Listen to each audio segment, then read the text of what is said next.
రజకుల ఐక్యత, రజకుల ఐక్యత, పాల్వంచ పట్టణ రజకుల ఐక్యత.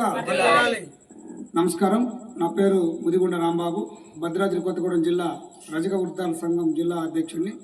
ఈరోజు పాల్వంచ పట్టణ కమిటీ మేరకు ఈ సమావేశం ఏర్పాటు చేయడం జరిగింది. గౌరవ సీఎం రేవంత్ రెడ్డి గారికి నమస్కరించి తెలియజేయండి ఏమనగా, అయ్యా ఇటీవల రాజీవ్ యువశక్తి అని చెప్పేసి ఒక కొత్త రకమైన పథకం సమాజానికి ఉపయోగపడేలా మీరు చేశారు. కానీ గతంలో ఇదే పథకానికి ₹1,00,000 పథకానికి సీఎం కేసీఆర్ ఆధ్వర్యంలో మా జిల్లాలో 13,500 మంది దరఖాస్తు చేసుకున్నారు. అందులో కేవలం 1,300 మందికే ఆ రోజు ₹1,00,000 ఇవ్వడం జరిగింది. దాంట్లో భాగంగా ఆనాడు చేసుకున్న ప్రతి రజకుడికి సంబంధించిన ప్రతి పేదవాడికి సంబంధించిన పథకాలు ఇవాళ దాన్ని ఆన్లైన్లో చేయడానికి పోతే అక్కడ ఆన్లైన్ తీసుకోవటం లేదు. ఆల్రెడీ నువ్వు బీసీ కార్పొరేషన్లో లోన్ తీసుకోనని చెప్పేసి చూపించడం జరుగుతుంది.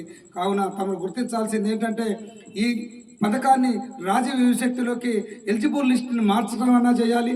లేని పక్షంలో మాకు అందులో ఉన్న ₹1,00,000 పథకం దీన్ని కన్వర్ట్ చేసే విధంగానే చేయాలి. అదేవిధంగా నరేంద్ర మోడీ గారి ఆధ్వర్యంలో విశ్వకర్మకు సంబంధించిన దరఖాస్తులు చేపించారు. అది కూడా ఎలిజిబుల్ లిస్టులోకి వెళ్ళి వచ్చినట్టు చూపిస్తుంది. కానీ విశ్వకర్మలో కూడా మాకు లోన్లు రాలేదు. దాన్ని అడ్డు పెట్టుకొని ఈ రాజీవ్ యువశక్తి పథకంలో కూడా ఈ కంప్యూటర్ తీసుకోవడం లేదని చెప్పేసి టెక్నికల్ ఇష్యూ చూపించడం జరుగుతుంది.